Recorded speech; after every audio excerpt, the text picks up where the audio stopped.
নীল নকশা করে ধ্বংসযজ্ঞ। হেলিকপ্টার থেকে গ্যাস সাউন্ড গ্রেনেড নিক্ষেপ হয়েছে, গুলি করা হয়নি বললেন র্যাব। রাজধানীতে নিরাপত্তা জোরদার। এরপর আরও জানিয়ে দিচ্ছি, কৌশলে সুড়ঙ্গে এনে ইসরায়েলি সেনাদের হত্যা দাবি হামাসের। এতক্ষণ শুনছিলেন সংবাদ শিরোনাম, এবার বিস্তারিত। তার আগে বন্ধুরা, আপনারা কে কোন জেলায় থেকে দেখছেন অবশ্যই কমেন্ট করে জানাবেন। দেশি বিদেশি নিত্য নতুন সংবাদ পেতে আমাদের চ্যানেলটি সাবস্ক্রাইব করবেন এবং ভিডিওটি শেয়ার করবেন। এখন থাকছে বিস্তারিত। ষড়যন্ত্র ছিল অনেক গভীরে। হামলাকারীদের মূল টার্গেট ছিল ধানমন্ডির সুধা ভবন, 32 নম্বরে বঙ্গবন্ধুর বাড়ি, আওয়ামী লীগ কার্যালয় এবং রানীগঞ্জের ঢাকা কেন্দ্রীয় কারাগার। আরও গুরুত্বপূর্ণ স্থাপনা তাদের হামলার তালিকায় ছিল। যদিও গত শুক্রবার সেতু ভবন, বিটিভি ভবন, বিকেলে নরসিংদীর জেলা কারাগার লুটের সফলতার পরিবর্তে টার্গেটের জন্য মধ্যরাতকে বেছে নিয়েছিল নাশকতাকারীরা। তবে পরিস্থিতি অনুমান করে সরকারের কারফিউ ঘোষণাতে ভেস্তে যায় তাদের সব পরিকল্পনা। কোঠা সংস্কার আন্দোলন পুঁজি করে রাজধানীসহ দেশব্যাপী সহিংসতা ও নাশকতা ঘটনার গ্রেপ্তারদের জবানিতে উঠে এসেছে এমন সব পিলে চমকানো তথ্য। সংশ্লিষ্টরা বলেছেন, নাশকতাকারীদের নেতৃত্ব নেওয়া লোকদের বেশিরভাগই ঢাকার বাইরে থেকে এসেছেন। এখনও তারা ঢাকা এবং আশপাশ এলাকায় অবস্থান করেছেন। তাদের এখনও গ্রেপ্তার করা সম্ভব হয়নি। তাদের পরিকল্পনা রয়েছে আরও ভয়ঙ্কর ঘটনা ঘটানোর। এই অবস্থায় রাজধানীসহ দেশব্যাপী ধ্বংসযজ্ঞের পর পুলিশ ও গোয়েন্দাদের কর্মকাণ্ড নিয়ে প্রশ্ন সৃষ্টি হয়েছে। স্বরাষ্ট্রমন্ত্রী আসাদুজ্জামান খান গতকাল বলেছেন, একটি সংঘবদ্ধ দল বিশেষ উদ্দেশ্যে রাষ্ট্রকে অকার্য করে দেওয়ার জন্য স্বাধীনতা বিরোধী চক্র যারা দেশ জঙ্গলির উত্থান ঘটিয়েছিল, সেই জামায়াত বিএনপির জঙ্গলিদের নিয়ে এবার রাষ্ট্রকে পুরোপুরি অকার্য করার জন্য কাজ করেছে। তারা কোঠা বিরোধী আন্দোলনের কৌশলকে যুক্ত হয়ে নরকীয় তাণ্ডব চালিয়েছে। তিনি আরও বলেন, আমার কাছে মনে হয়েছে সন্ত্রাসীরা পরিকল্পিতভাবে বিভিন্ন স্থাপনা পেট্রোল দিয়ে অগ্নিসংযোগ না করে গান পাউডার ব্যবহার করেছেন। অপরাধীদের গডফাদার, অর্থের যোগানদাতা কাউকেই আমরা ছাড়ব না। আমরা সবাই মিলে এদের চিহ্নিত করে প্রতিহত করব এবং বিচারের মুখোমুখি করব। গতকাল রংপুরের ক্ষতিগ্রস্ত বিভিন্ন স্থাপনা পরিদর্শন শেষে সাংবাদিকদের এসব কথা বলেন তিনি। নিরাপত্তা বিশ্লেষক মেজর জেনারেল মোহাম্মদ আলী শিকদার বাংলাদেশের প্রতিনিধিকে বলেছেন, এই নাশকতার ঘটনা অবশ্যই অত্যন্ত সুপরিকল্পিত, কারণ তাদের নেটওয়ার্ক এবং অর্থ লেনদেনের মাধ্যমে বাস্তবায়নের বহিঃপ্রকাশ করে। আমাদের গোয়েন্দা সংস্থার কাছে এ সংক্রান্ত তথ্য ছিল না কি সেটা জানতে হবে, কারণ গোয়েন্দাদের আগাম বার্তা পাওয়ার কথা, নইলে তাদের ব্যর্থতা কেন তাও খতিয়ে দেখা হবে। তিনি আরও বলেন, হামলাকারীদের পূর্বসূরীরা 1975 ও 2024 সালে শেখ হাসিনাকে হত্যার চেষ্টা, 2013-14 এবং যুদ্ধ অপরাধ বিচারের সময় নাশকতা ঘটিয়েছে। এরা রাষ্ট্রের বিরুদ্ধে যুদ্ধ ছিল। এদের সাধারণ সন্ত্রাসী বলা ঠিক হবে না। এর জন্য নির্মোহিতভাবে এদেরকে খুঁজে বের করে তাদের আসল চেহারা মিডিয়ার মাধ্যমে বিশ্বের কাছে তুলে ধরা হবে। তাহলে ভবিষ্যতে এ ধরনের ঘটনা ঘটাতে দ্বিতীয়বার চিন্তা করবে। তদন্ত সংশ্লিষ্টরা বলেছেন, কোঠা আন্দোলন পুঁজি করে নাশকতা ঘটনার সিদ্ধান্ত ছিল হঠাৎ। যদি এমন ঘটনা পরিকল্পিত ছিল আগস্ট থেকে অক্টোবরের মধ্যে। পরিস্থিতি বিবেচনা করে দেশি বিদেশি ষড়যন্ত্রকারীদের সিদ্ধান্তে পরিবর্তন আসে। অল্প সময়ের নোটিশে জামায়াত শিবিরের ক্যাডাররা দেশের বিভিন্ন এলাকা থেকে ঢাকামুখী হয়। শুরু হয় নরকীয় তাণ্ডব। গত শুক্রবার রাতে হামলাকারীদের অল্প সময়ের কারণে 32 নম্বরে বঙ্গবন্ধুর বাড়িতে হামলা করতে পারেনি। হামলাকারীদের একটি দল ওই রাতে আবাহনী ক্রীড়া চক্রের মাঠ পর্যন্ত চলে এসেছিল। জানা গেছে, নরসিংদী এবং নারায়ণগঞ্জের আইন শৃঙ্খলা পরিস্থিতি দ্রুততম সময়ে অবনতি হওয়ার কারণ খতিয়ে দেখেছেন শীর্ষমহল। প্রশ্ন উঠেছে, আন্দোলনকারীরা কেনই বা ওই দুই জেলাকে টার্গেট করলো? ঢাকার আশপাশ জেলাগুলোতে কেনই বা এত নতুন মুখের আগমন ঘটল হঠাৎ করে? এই আগন্তুকদের কারা আশ্রয় দিয়েছিল? এসব বিষয়ে বরাবরই উঠে আসছে সরকারের শীর্ষ কর্তা ব্যক্তিদের আলোচনায়। একাধিক সূত্র বলেছেন, দেশের পরিস্থিতি আরও ঘোলাটে করার জন্য খালেদা জিয়ার মৃত্যুর খবর চাউর করে দেওয়া হয়েছিল। একই সঙ্গে প্রধানমন্ত্রী শেখ হাসিনা দেশ ছেড়ে পালাচ্ছেন, এই গুজবও সুকৌশলে প্রচার করে দেওয়া হয়েছিল। কারাগারের হামলা করা হয় ভিতর থেকে, কারাবন্দী জঙ্গলি, রাজনৈতিক বন্দী এবং ভয়ঙ্কর আসামিরাও তাতে অংশ নেবে এমন ধারণা ছিল ষড়যন্ত্রের পরিকল্পনাকারীদের।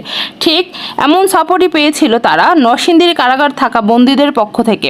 বিকেল 4:15টার দিকে হামলাকারীরা ইট পাটকেল ছুটতে ছুটতে কারাগারের দুই দিকেই ফটক ভেঙে ভিতরে ঢোকে। এই সময় তাদের পেট্রোল বোমা ছেড়ে কারাগারের ভিতরে নানা জায়গায় আগুন ধরিয়ে দেয়। হামলাকারীদের হাতে লাঠিসোঁটা, দেশীয় অস্ত্র, শাবল ও কুড়াল ছিল। শুরুতেই তাদের হামলা প্রতিহত করার চেষ্টা করেন রক্ষককারীরা। তাদের সে চেষ্টা ব্যর্থ হয়। এক পর্যায়ে রক্ষককারীরা নিরাপদ অবস্থানে চলে যায়। কারারক্ষীদের থেকে ছিনিয়ে নেওয়া চাবি দিয়ে বন্দীদের অনেকের কক্ষে তালা খুলে দেওয়া হয়। কিছু কক্ষের তালা ভেঙে ফেলা হয়। চারপাশে ধোঁয়া ছেড়ে দেওয়া হয়। একে একে 826 বন্দী পালিয়ে যায়। এ সময় অস্ত্রগার ও কারারক্ষীদের থেকে 85টি অস্ত্র এবং 8,150টি গুলি লুট করা হয়। ঢাকার বেশ কয়েকটি স্থানে, বিশেষ করে বনশ্রী, রামপুরা ও যাত্রাবাড়িতে হামলার সময় মসজিদের মাইক ব্যবহার করা হয়েছিল। এসব মসজিদ থেকে আন্দোলনকারীদের সহায়তা করতে এলাকাবাসীকে এগিয়ে আসতে বলা হয়। হামলার পরিকল্পনা গুলোতে আগাম তথ্য গোয়েন্দা কেন পেলেন না, এই নিয়ে প্রশ্ন উঠেছে। এছাড়া আন্দোলনকারীদের মিছিলে অস্ত্রধারীদের ঢুকিয়ে দেওয়া হয়।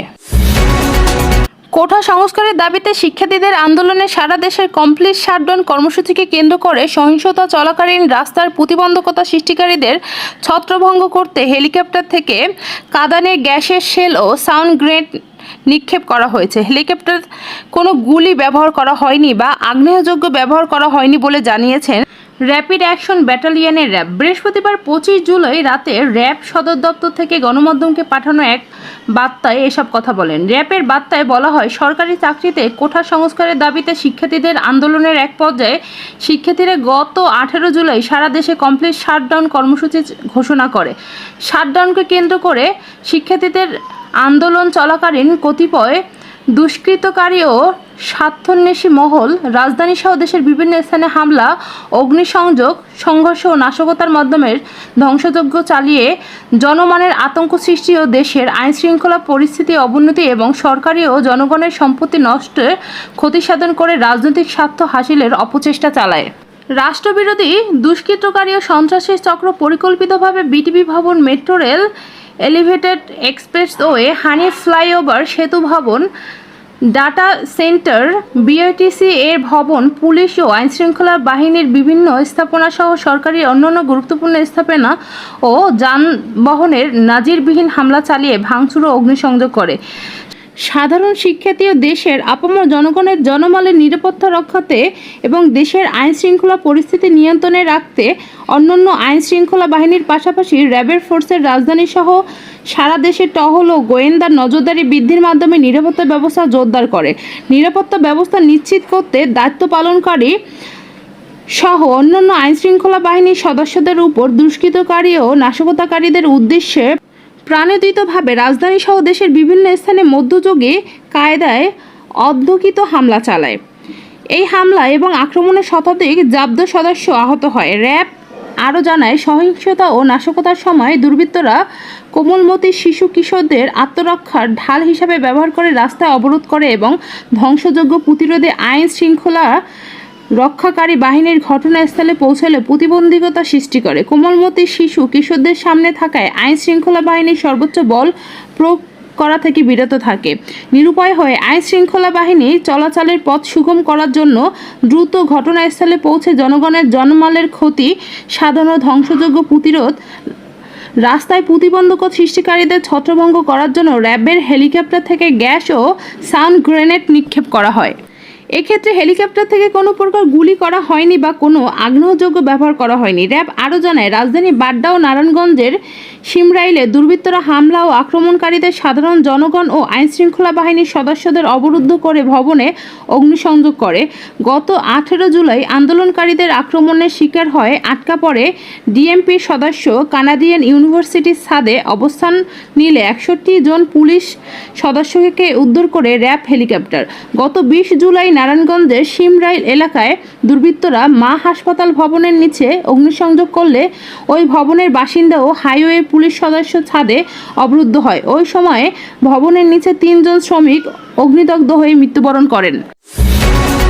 কোঠা বিরোধী আন্দোলনের পরিপ্রেক্ষিতে জারি করা কারফিউ রাজধানী সহ পাশের 4 জেলায় আজ সকাল 8টা থেকে বিকেল 5টা পর্যন্ত শিথিল করা হয়েছে। তবে জুমার পর বিভিন্ন সংগঠনের কর্মসূচি পালন করতে পারে এমন আভাসে সকাল থেকেই নিরাপত্তা জোরদার করা হয়েছে রাজধানীতে।